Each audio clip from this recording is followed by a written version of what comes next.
It's, I guess, 48 hours since Eric Garcetti was elected mayor. The race is over. I did endorse him.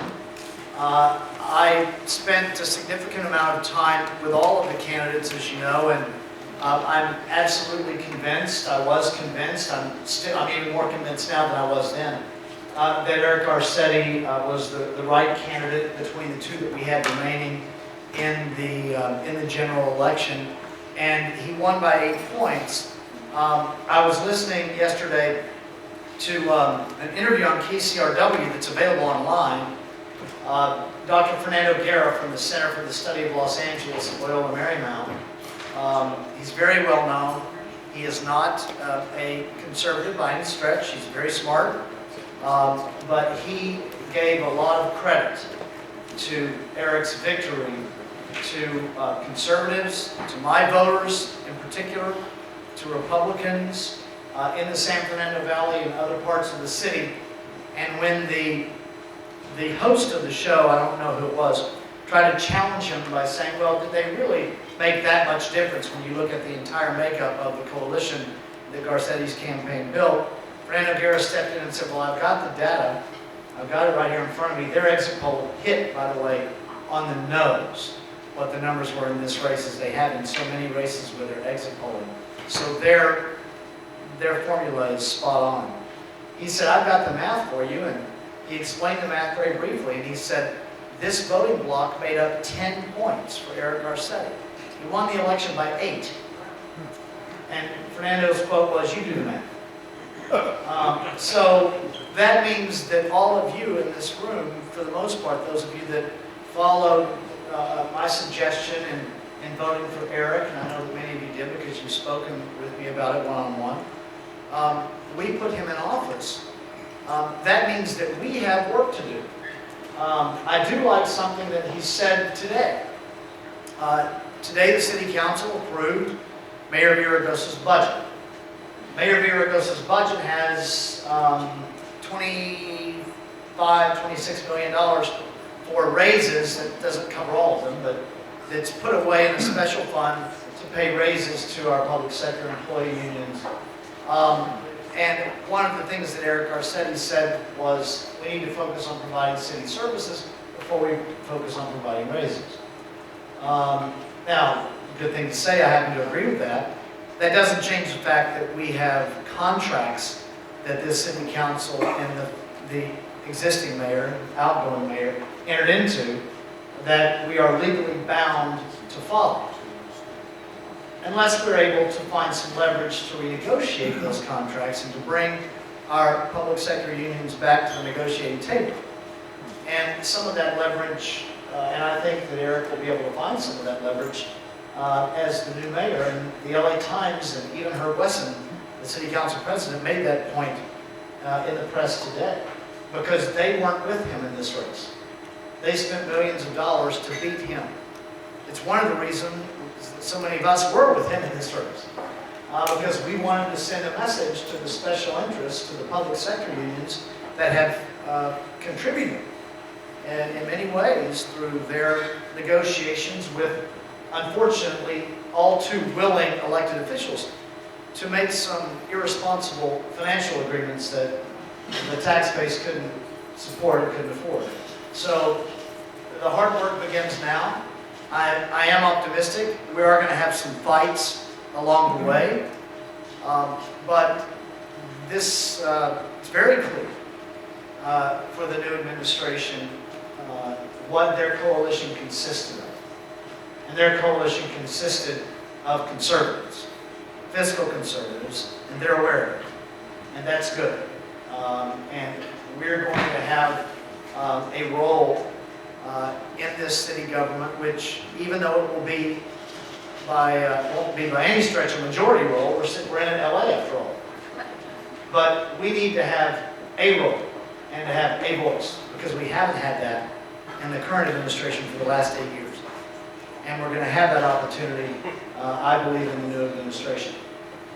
So with that, I've been speaking to a lot of Republican groups and conservative groups and Patriot groups. By the way, on your way in, did each of you fill out your IRS disclosure form?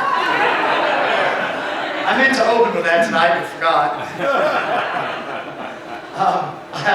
Actually, or if you haven't filled out your IRS disclosure form, there's somebody waiting outside for you as soon as you leave. And if they happen to take your picture, just smile, it's for the IRS.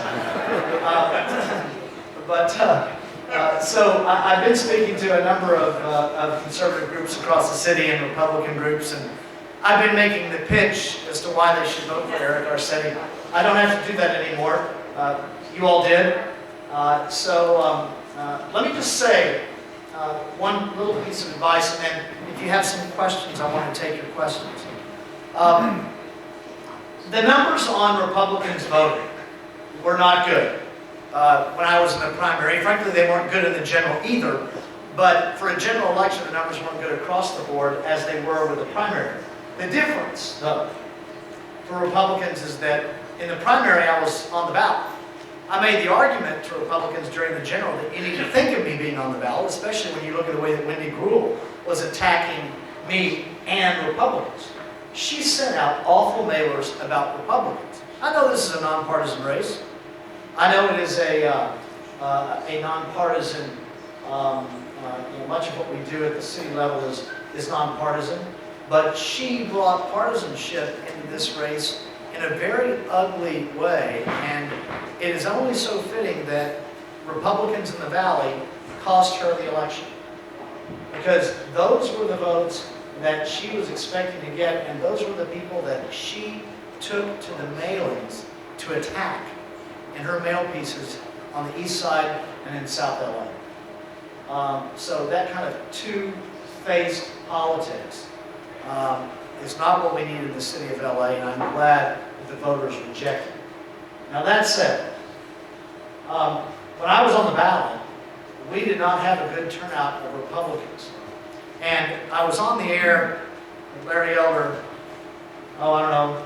election day, I guess, and the question came up, if you could tell Republicans today how well you were going to do in this race, that you were going to beat Jan Perry, a very popular sitting councilwoman, that you were going to come in third, that you were going to be as close as you were with the disadvantage in fundraising that you had. Do you think that if you could have told them that then, and they would have believed it, that the turnout would have been much greater? Obviously the turnout would have been much greater. And the message that Larry was making, that he was sending, was that if more of us just believed a little bit more in each of our candidates, we would all do a lot better. And yes, I overperformed expectations. I didn't overperform my expectations or Lydia's expectations, who was with me every day in my campaign. We expected to make the runoff. But very few people other than us really thought that we would. Now I know that some of you did, because I see a lot of you, Tony and Nick and Gary and Maureen and all of you that were with us every day. Some of you every week on the phones, walking neighborhoods. I know that you believed in what we did, but we still did not succeed in getting more Republicans to vote when there was a Republican, a known Republican, generally speaking, on the ballot. So we need to do a better job of that. And it's with that that I offer this advice. And the Washington Times did a numeric analysis of my race. And the numbers are pretty amazing. We had 16.3% of Republicans that turned out to vote. I got the vast majority of them. I also won independents by 6 points. I won declined the states and Republicans. 2 out of the 3 groups. Gives you a sense of the size of the Democrat base when I win both. But the Washington Times analysis was pretty interesting. 16.3% of Republicans put me in 3rd place. If 29% of Republicans had turned out and voted for me, 29%, that's less than a third. 29% had turned out to vote for me, I would have made the runoff. Now I'll tell you an even more shocking number because of the low turnout. If 53% of Republicans had turned out and voted for me, I would be your mayor-elect now. I wouldn't have had to go through the general election. We could have won it outright. So it demonstrates the missed opportunity and why I want to, and by the way, it's not like the Democrats are any better in these municipal elections in getting people out, because their numbers were low. We had 20% turnout across the board. So we underperformed a bit. But the point is what a great opportunity that we had. And it's with that that I gave you this piece of advice. And I am going to talk a moment of, I know you're a nonpartisan group, and I ran a pretty nonpartisan campaign, but I do want to talk partisanship for a moment. I hear all the time that, especially since I won Decline to States, the independents, that what we need to do as a party, for those of you that are Republicans, is go out and recruit more Decline to State voters to our party. And when I'm in a number of Republican groups, even with the optimists in those groups, they'll stand up and say, we need to go and recruit Democrats. There are many Democrats. A lot of Democrats on Tuesday voted against the establishment in City Hall, obviously. A lot of Democrats voted against the stranglehold that the public sector unions have had on our budget. So Republicans see that as an opportunity to recruit Democrats. I get that. But my advice from where I stand, because of what I went through in my experience, is a little different. I think we need to start by recruiting us. I mean, it's nice to say we'll recruit Decline to States and we'll recruit Democrats, but that's a higher hill to climb to convince them to switch. With Republicans, we don't have to convince them to switch. They already are. We just have to convince them to participate. So why don't we start there? Let's start with our own first. Let's recruit us to do a better job for us. That seems to me to be an easier pitch. It's common sense. So if we do that, we're going to win more elections. And we're going to have more say, even in the elections that we don't win. Because the reason that we're going to have the say in City Hall that we do, large part to Republicans, but it's also due to the Decline to State voters that voted for me. They contributed to that voice as well, and they did so in very large numbers.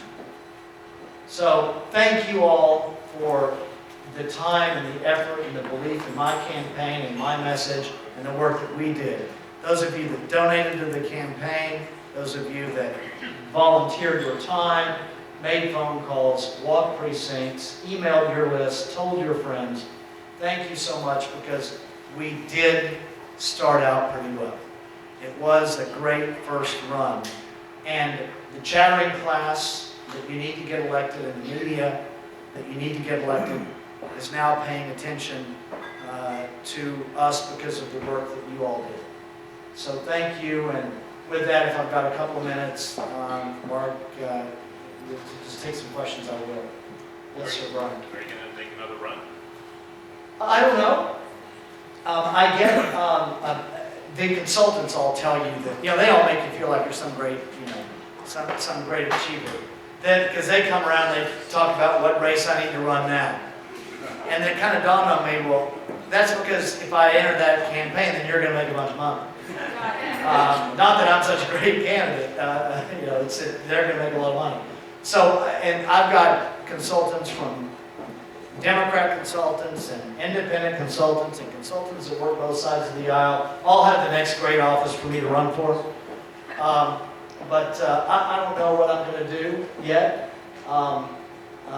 It's too early to tell. I'm still unwinding from this campaign. I mean, even though my campaign officially ended on March 5th, the campaign did not end for me.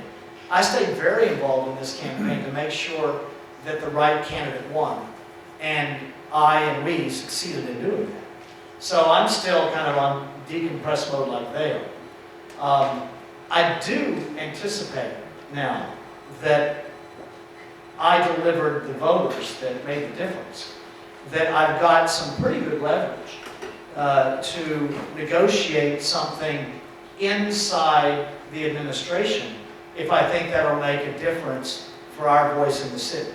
And I'm leaning towards trying to make that difference. I don't know if something will work out or not, but that's a possibility too. Yes, sir, Steve. Hi. Do you have any comment on Wendy Greuel's after-election statement? Seemed awfully inner focused. The point about breaking the glass ceiling?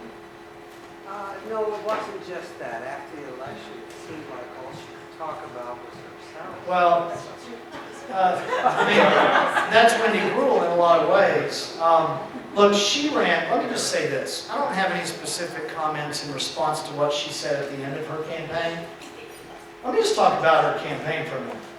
I mean, Park Skelton, and mind you, Park Skelton, a very smart Democratic campaign consultant,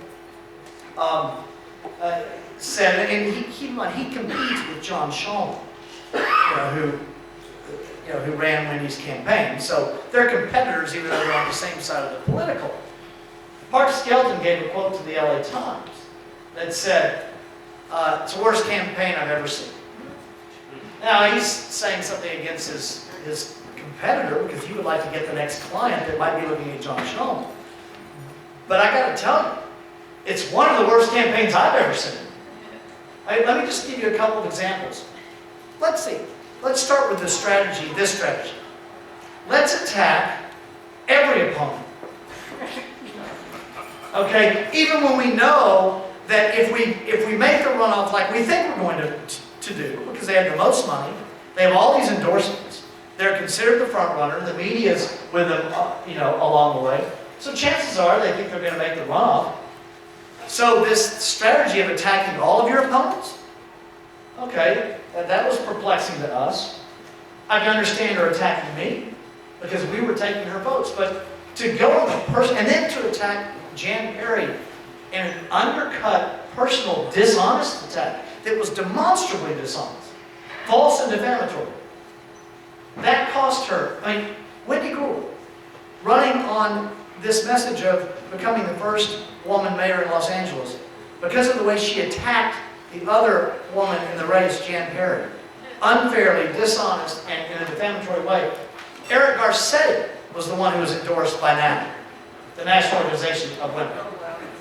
Okay, so that's one example of running a campaign. Then spending the kind of money she spent such that she would leave everything in the last 2 weeks. She was out of money. She had to put $100,000 of her own money in just to keep the lights on at the campaign headquarters. So she left the entire message of the closing argument of the campaign to the DWP and the Police Protective League.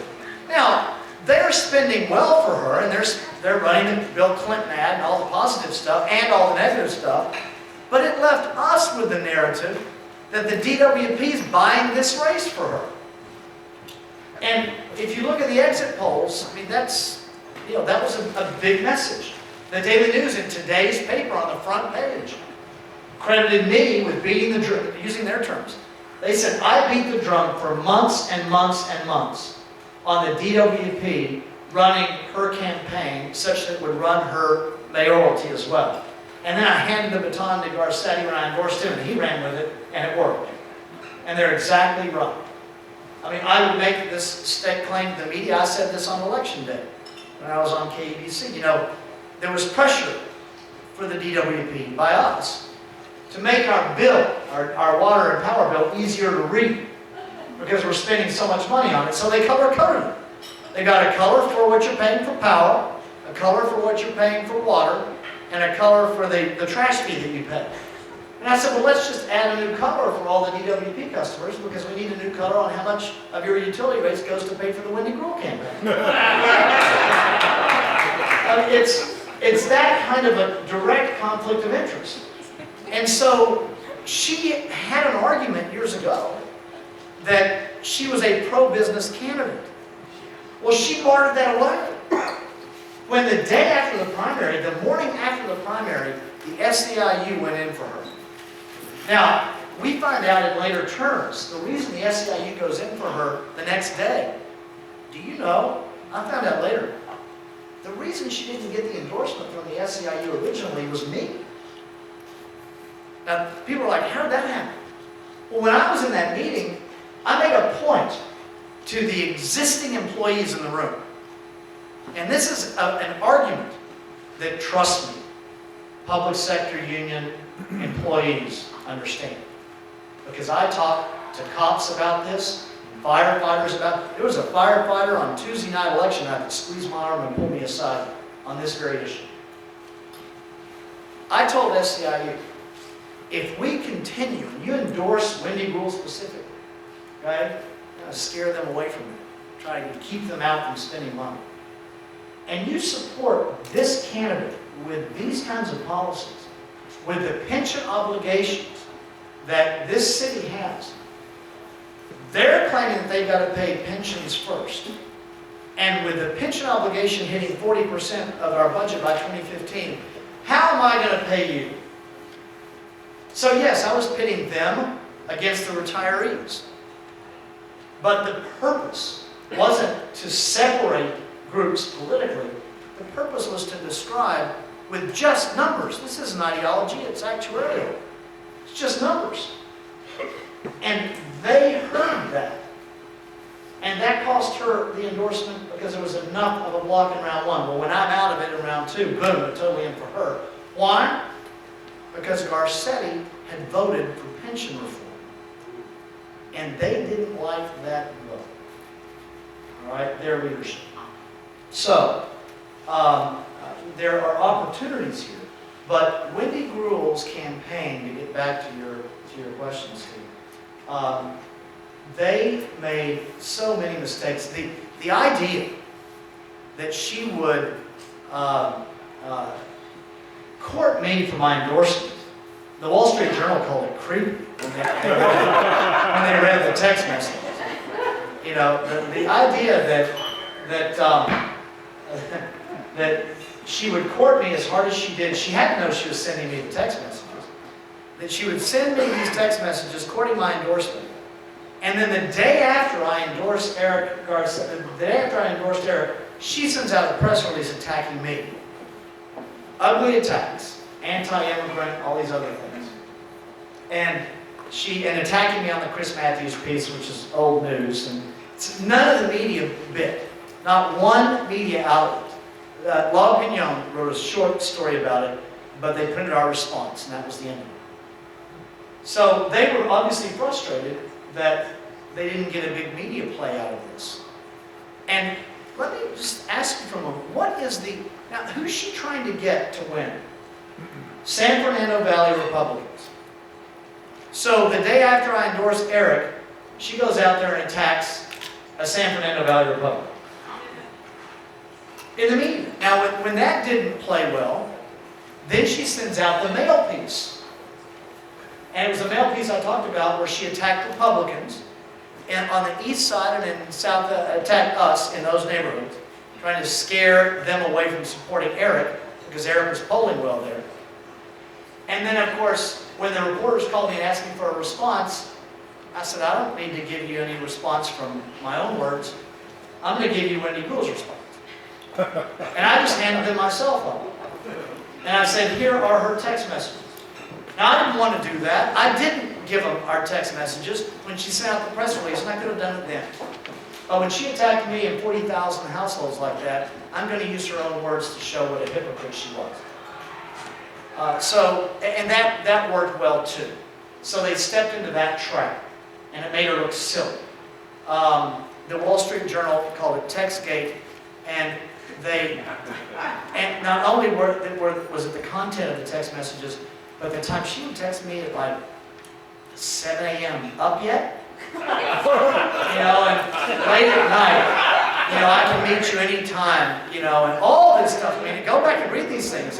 And, you know, and I thought, what are you doing? I mean, and the LA Weekly's like, you know, the mayor wannabe texts like a teenager, according to the LA Weekly. So that didn't play for her either. So it was misstep after misstep after misstep.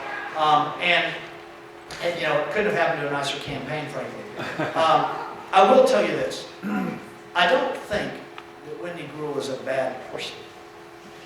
I think she allowed herself to get bad advice.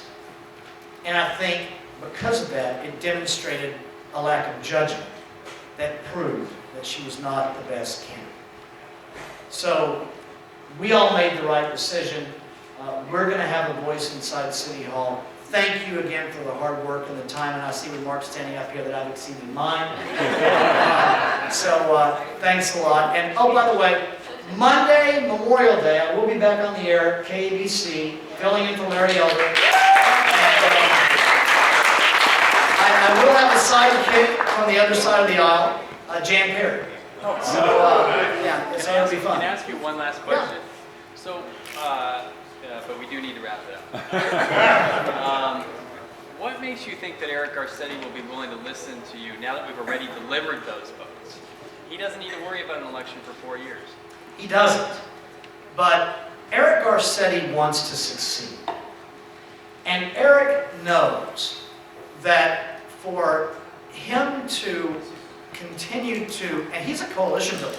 I mean, it was not by accident that he worked so hard to get so many unanimous votes that we criticized him for in the city council. Well, he's going to discover the additional challenges of being a mayor of an entire city.